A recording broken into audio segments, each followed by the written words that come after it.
तिल समान तो गाय है, बछड़ा 9 हाथ। मटकी भरी भरी दुही लिया, पूंछ 18 हाथ। एक गाय थी जो तिल के बराबर थी, एकदम तिल, बहुत छोटी, और उसके बछड़े 9 हाथ के थे। और मटका मटका भर दूध उसमें दोह लिया जाता था, और पूंछ 18 हाथ। ऐसी गाय आप देखो तो एकदम आश्चर्यचकित हो जाओगे। तिल भर की गाय और मटका मटका दूध कहाँ से आ जाता है, और बछड़े 9 हाथ के। ये व्यंग है वाणी पर साहब का। वाणी तिल समान है, छोटी सी है वाणी, जीभ से निकलती है, और जब कुछ लिखा भी जाता है तो कलम कागज पर जब रखा जाता है तो एक बिंदु बनता है तिल के समान, फिर आगे बढ़ता है। तो तिल समान तो गाय है। ये वाणी तिल के समान बहुत छोटी है, लेकिन बछड़ा 9 हाथ। 9 क्यों कहा साहब ने, 10 क्यों नहीं कहा? संख्या के अंक 9 ही तक हैं। 1 2 3 4 5 6 7 8 9, बस। आगे तो बिंदु बना करके 10 किया जाता है, और वही बिंदु बना बना करके हजारों लाखों करोड़ों पदम नील सब कहा जाता है। इसलिए भारतीय परंपरा में संख्या की अधिकता के लिए 9 कहने का प्रचलन है। न 9 मन तेल जुटेगा, न राधा नाचेंगे। साहब ने तो 9 मन या 9 बहुत कहा है। बछड़ा 9 हाथ। व्याकरण के ग्रंथ बहुत है, वैसे 9 व्याकरण के ग्रंथ भी है। इसलिए कभी कभी ऐसा भी कहा जाता 9 व्याकरण, किंतु व्याकरण तो एक ही है। प्रसिद्ध 9 ग्रंथ उसके हैं, फिर और भी बहुत हैं। मटकी भरी भर दही लिया, इस वाणी से मटकी भर भर काव्य कोश पिंगल बहुत कुछ बन गए। मटकी भर भर करके दूध दो लिया गया। पूंछ 18 हाथ, और 18 पुराण बने जो पूजा पाठ के लिए। पूंछ सीमा नहीं, वाणी का विस्तार बहुत है। झाल उठी झोली जली, खपरा फूटम फूट। योगी था सो रमि गया, आसन रही भभूति। हमारे अहंकार को साहब फिर मारते हैं। झाल उठी, झोली जली। झाल आग की ज्वाला, काल के आग की ज्वाला उठी और शरीर रूपी झोली जल गए। खपरा फूटम फूट, खपड़ा ऊपर होता है, ये सिर की खोपड़ी खपड़ा है। ये फूटम फूट हो गया, चटक चटक करके जला। और विधान है हिंदू समाज में कि आग लगा करके चारों तरफ लड़का घूमे और बांस लेकर के खोपड़ी पीटे, जिससे कि और चले। कैसा संसार है, अद्भुत है। खपरा फूटम फूट, योगी था सो रम गया। योगी जीव तो रम गया। आसन रही विभूति, चितारूपी आसन पर राख कुछ बच गई। उस समय की याद करो। एक बार मेरे कार्यक्रम जब थे और मैं यहाँ से स्टेशन गया तो राष्ट्रपति के आने की बात थी, तो सब तरफ बड़ी पाबंदी, बड़ी सफाई, बहुत घेराबंदी। मैंने कहा भाई कौन आ रहा है, क्या हो रहा है? कि राष्ट्रपति आने वाले। जब बहुत दिनों के बाद दोबारा गया तो एक प्लेटफार्म के बाहर वहाँ पर ज़्यादा प्रबंध था। मैंने कहा यहाँ आपकी बार कैसे प्रबंध है? कि राष्ट्रपति का भस्मावशेष आ रहा है दिल्ली से। ये दिल्ली से या कहाँ से? तो एक दिन उनके स्वागत में नगर सज रहा था, दूसरे दिन उनके भभूत को, भस्मावशेष को संगम में डालने के लिए सज रहा था। ये संसार है। लेकिन विवाह के दिन की याद लोग करते हैं, मौत नाम न लो। आजकल तो बूढ़े बूढ़े विवाह दिवस मनाते हैं धनी लोग। धनियों को कोई रोग चाहिए, और क्योंकि पैसा वैसा ज़्यादा है तो कहाँ खर्च करें, उलूल जुलूल खर्च करना चाहिए, तो विवाह दिवस मनाते हैं। मृत्यु दिवस उनको मनाना चाहिए। मृत्यु के लिए जो आगामी मृत्यु होने वाली है उसकी स्मृति करें। झाल उठी झोली जली, काल की आग उठी और शरीर रूपी झोली जल गई। खपरा फूटम फूट, सिर फूट गया, योगी आत्मा रम गया और आसन पर विभूत रह गई। आग जो लागी नीर में कांदो जरिया छारे, उत्तर दिश का पंडिता रहा विचार विचारे। पंडितों के ज्ञान पर साहब का व्यंग, इतना बढ़िया व्यंग है, इसका उत्तर नहीं है। हजारी प्रसाद द्विवेदी ने लिखा है कि मुल्ला पंडित दोनों को जब कबीर कहते हैं, झाड़ते हैं, दोनों के पास उत्तर नहीं रहता है। धूल झाड़ के वे जा सकते हैं, उत्तर नहीं रहता है। आग जुलागी नीर में कांदो जरिया छार। हृदय के सागर में वासनाओं का जो पानी है, ज्ञान की आग लगी, वे सब जल करके राख हो गए। पानी जल करके कहीं राख होता है? भाप बन करके उड़ जाता है। लेकिन साहब की तो सब उल्टवासी रहती है। हृदय रूपी सागर में ज्ञान की आग लगी, कांदो कीचड़ पानी सब जल करके राख हो गया। अर्थ है विवेक ज्ञान की आग लगी हृदय में, सारा मोह भस्म हो गया। लेकिन उत्तर दिश का पंडित आ रहा विचार विचार। उत्तर दिशा का पंडित पोथी विचारता रह गया। उत्तर दिशा का अर्थ है उत्तरायण में शरीर छोड़ करके मुक्त की कल्पना करने वाले लोग पोथी विचारते रह गए कि उत्तरायण में शरीर छूटे तो मुक्ति होगी। महाभारत में जड़ दिया गया है। भीष्म पितामह को जब बाण लगे तो बाण सैया पर वे सोए, तो चित्र बनाते हैं बाण चुभे हैं और उसका जो पिछला सिरा है वो जमीन में सब गड़ा है, और उनके शरीर को वेद करके नोक ऊपर निकला और लेटे उतान। ऐसा कुछ नहीं। बाण सैया का मतलब है घायल अवस्था में सैया पर पड़ा रहना। अब उनसे जोड़ दिया गया कि वो कहे अभी नहीं शरीर छोड़ूंगा, जब उत्तरायण में छोड़ूंगा तब मोक्ष होगा। इसलिए उत्तरायण की प्रतीक्षा करते रहे, और उसी दरमियान में पंडितों ने, लेखकों ने उनसे खूब वार्ता करवाई है। युधिष्ठिर प्रश्न करते हैं तो कृष्ण प्रश्न करते हैं तो कौन प्रश्न करते हैं, तो इतना बढ़िया बढ़िया उपदेश है, सब रूपक है, और उसमें उपदेश अच्छे अच्छे हैं, वही लेने योग्य है। तो उत्तर दिश का पंडिता रहा विचार विचार। उत्तरायण में शरीर छोड़ने की कल्पना करने वाले पंडित पोथी विचारते रह गए, कोई मतलब नहीं हुआ। सूरज के उत्तरायण में शरीर छोड़ने से कल्याण होने वाला नहीं। उत्तरायण है जीवन की परिपक्व अवस्था,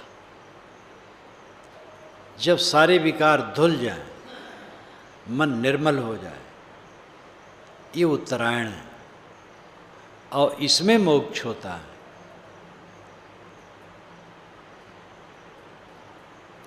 आहिरी दौलाइया मिरग पुकारे रोए, जा बन में कीला कड़ी दाझत है बन सोए।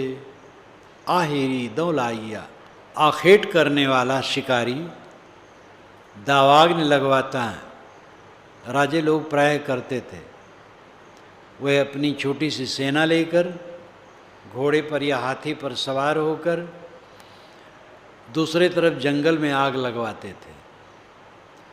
उधर से जब लगे आग तो हिरन और जिनका वो शिकार करना चाहते थे वो जानवर उधर से भागे और अपना उधर खड़े रहते थे, जिधर वो भाग के आवें ऐसा शिकार करते थे। भरतपुर के पास अभयारण्य जो है जानवरों के लिए विशाल क्षेत्र, उसमें एक जगह पत्थरों पर लिखा है, एक बंदूक चलाने वाले ने दिन भर में इतने जानवर को मारा, इतने जानवर को मारा।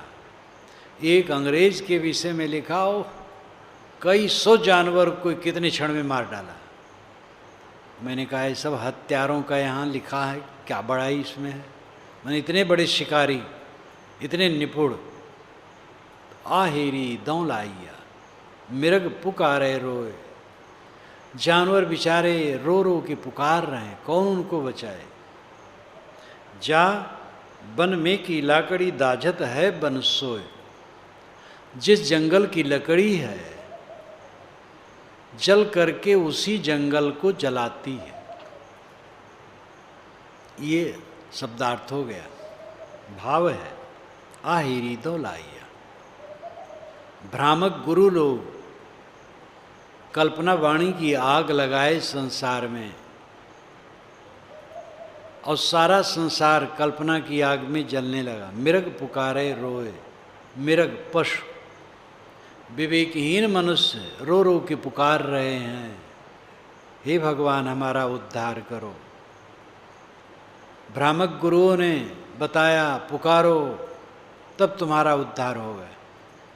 साहब कहते पुकारने से नहीं हो, समझो बूझो ठहरो।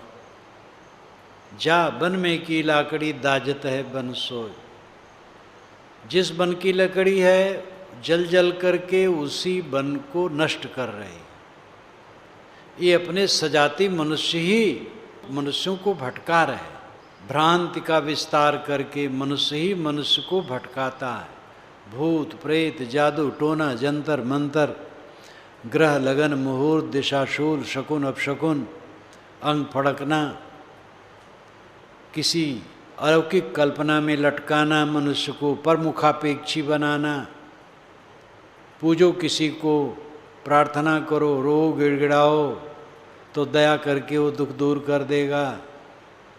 ये सब भ्रांतियाँ ये भ्रामक मनुष्य लादते हैं, और इस भ्रांति में पड़ करके मिर्ग पशु बन करके मनुष्य रोता है, पुकारता, अनाड़ी बनकर। साहब का निर्देश है कि रो मत, गिड़गिड़ाओ मत, भ्रांत में मत पड़ो, अपने को समझो, तुम कौन हो, क्यों दुखी हो। दुख के कारण का पता लगाओ, कारण को छोड़ो, तब दुख मिटेगा, रोने से नहीं मिटेगा। जिस जंगल की लकड़ी उसी जंगल को जल जल करके जला रही है। हमारे ही सजात मनुष्य हमें भटका रहे हैं। एक मनुष्य दूसरे मनुष्य को भटकाने में शूरवीर हैं, लेकिन इन्हीं मनुष्यों में जगाने में भी लोग हैं, विवेकवान जगाते हैं। नदिया जल कोयला भई, समुंदर लागी आगे, मच्छी बिरछा चढ़ी गई, ऊठ कबीरा जागे।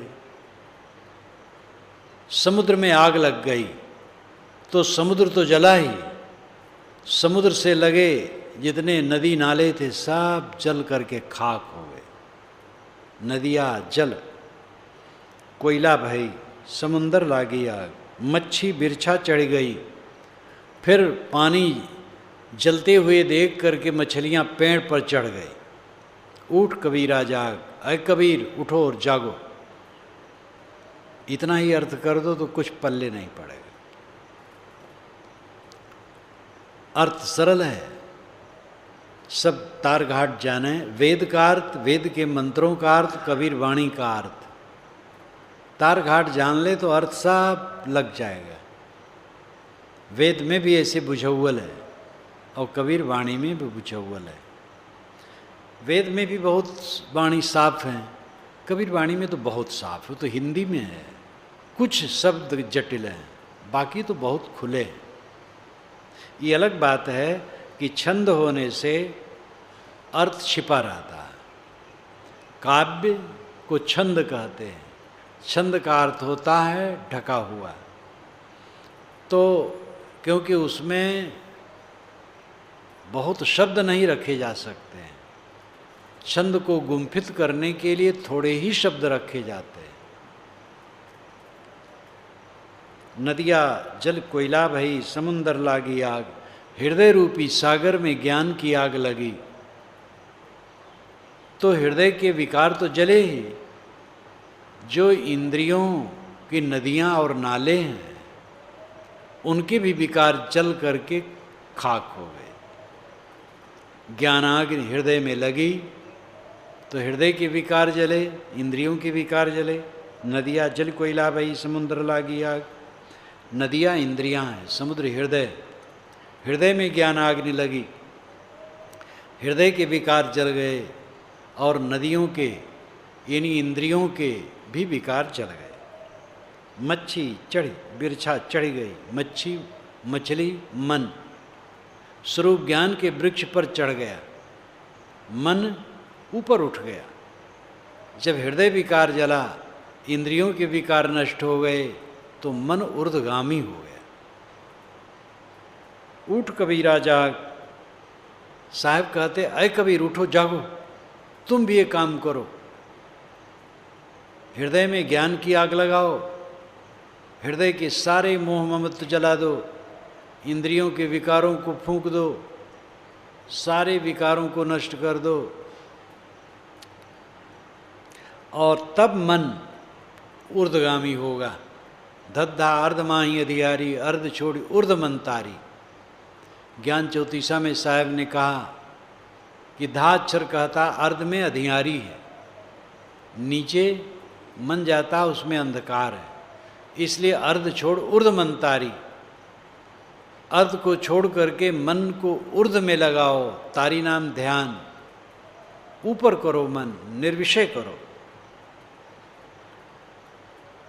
मच्छी बिरछा चढ़ गई, जिसके मन और इंद्रियों के विकार नष्ट हो गए उसका मन स्वरूप ज्ञान में स्थित हो गया। ऐ कबीर तुम भी जगो, तुम भी ये काम करो।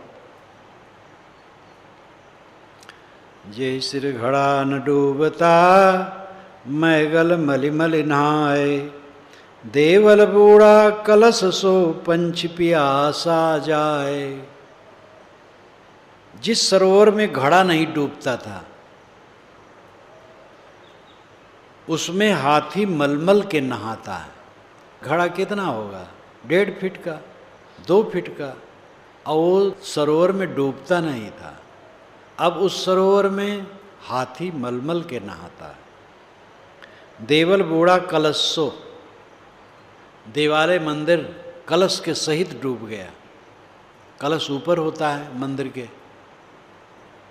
ताजमहल को भी देखिए कितना लंबा कलश लगा हुआ है। तो कलश के सहित मंदिर डूब गया, लेकिन पंच पियासा जाए, पक्षी प्यासा जा रहा है। गजब तमाशा है।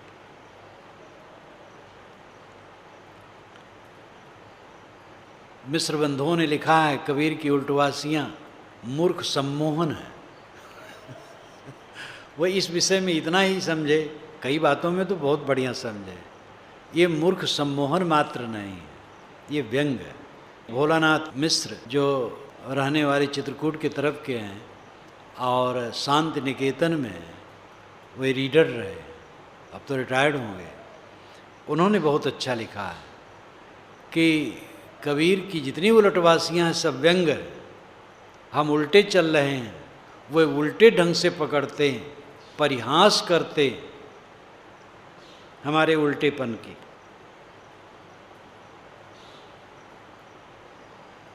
जय सिर घड़ा न डूबता, जय सर नाम सरोवर तालाब, सत्संग रूपी तालाब में हमारी मन के वृत्त रूपी घड़ा डूबता नहीं था।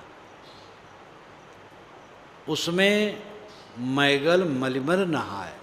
मैगल उन्मत्त हाथी मलमल के स्नान करता है, ये उन्मत्त मन निमज्जन करता है। पहले हमारा मन सत्संग में नहीं लगता था, अब खूब डूब के नहाता है। जैसर घड़ा न डूबता, जिस सत्संग सरोवर में हमारी मनोवृत्ति नहीं डूबती थी, मैगल मलमल नहाए, अब हमारा उन्मत्त हाथी उसमें खूब स्नान कर रहा है और संतुलित हो रहा है। देवल बूढ़ा कलशो, देवल शरीर मन, देवल नाम देवालय, ये शरीर देवालय है जिसमें आत्मा रूपी देवता निवास करता है। कलश स्वरूप ज्ञान है, स्वरूप ज्ञान से ये पूरा शरीर ओतप्रोत हो गया। लेकिन पंच पियासा जाए, जो अहंकारी हैं वे प्यासे ही जाते हैं, वे नहीं ग्रहण कर पाते हैं। जो विनम्र हुए, पहले विनम्र नहीं थे, इसलिए उनकी मनोवृत्ति सत्संग रूपी सरोवर में कुछ नहीं प्राप्त करती थी। अब निर्माण हो गए तो उन्मत्त हाथी रूपी मन अब उसमें स्नान करने लगा और स्वरूप ज्ञान से जीवन पूरा तरबतर हो गया। देवल बूढ़ा कलशो, स्वरूप ज्ञान से पूरा जीवन ओतप्रोत हो गया। पंच पियासा जाए, अहंकारी लोग प्यासे जाते हैं, कुछ ले नहीं पाते। चोर भरोसे साहू के, लाया वस्तु चुराए, पहले बांधो साहू को, चोर आप बंध जाए। चोर साहू के भरोसे चुरा लाया माल, तो साहब कहते पहले साहू को बांधो, बस चोर तो अपने आप पकड़ में आ जाएगा। जब हमारे एक ब्रह्मचारी का पर्स चौक में निकल गया तो थाने में गए, तो थानेदार कहते हैं, सामने एक व्यक्ति बैठे, अरे महाराज बस इन्हीं को पकड़ो मिल जाएगा। अब ऐसे थे वो, कैसा सब मिली जुली बात। सब पुलिस के लोग ऐसे नहीं होते हैं। पुलिस के लोग भी बड़े ईमानदार, बड़े तपस्वी, बड़े परिश्रमी, जान दे करके बदमाशों को पकड़ते हैं। लेकिन दूसरे ढंग का भी काम है, मिल मिल करके काम किया कराया जाता है। चोर है मन, मैला मन, साहू है जीव। ये जो मन गलत स्मरण करता है, ये साहू के भरोसे करता है, जीव के आधार में करता है। इसलिए साहू को पकड़ो, चोर अपने आप बंध जाएगा। अपने आप को संभालो, मन अपने आप स्वस्थ हो जाएगा। यहाँ साहब अपने तरफ लौटने का निर्देश करते हैं। मन को दोष देते रहे, मन खराब है, मन खराब है, मन खराब है। मन को कौन खराब करता है? आप ढिल फुल हो, आप ही खराब करते हो। मन कोई स्वतंत्र द्रव्य नहीं है। कोई हमारे ऊपर आए हमला करने के लिए, वो स्वतंत्र व्यक्ति है। हम उससे पेश पाएं कि न पाएं, निर्णय नहीं। लेकिन मन से तो हम बिल्कुल पेश पा जाएंगे, क्योंकि मन कोई स्वतंत्र द्रव्य नहीं है। वो हमारी आभ्यासिक कूक है, हमारी आभ्यासिक वृत्ति है। हम ही ने बल दिया है। हम अपनी सत्ता अपनी तरफ कर लें, मन कुछ नहीं रह जाएगा। इसलिए चोर साहू के भरोसे माल चुराता है। साहू को बांध लो, चोर बंध जाएंगे। ऊपर से मंत्री लोग ठीक हो जाएं, नीचे के अफसर अपने आप ठीक हो जाएंगे, कर्मचारी ठीक हो जाएंगे। मंत्री ही निमंत्रित करते हैं अफसरों को, इतना पैसा देना है, तो बड़े अफसर छोटों को, फिर पूरा तंत्र ढीला। और पैसा कहाँ से आता है? सब पब्लिक का पैसा है। पब्लिक का पैसा सिमट करके नीचे से ऊपर मंत्री तक पहुंच गया,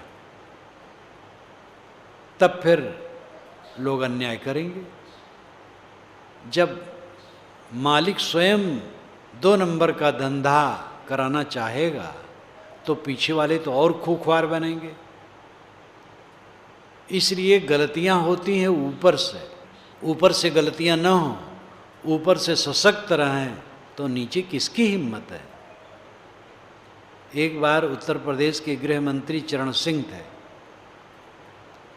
तो वे पहले तो उनका चेहरा बड़ा सुंदर था।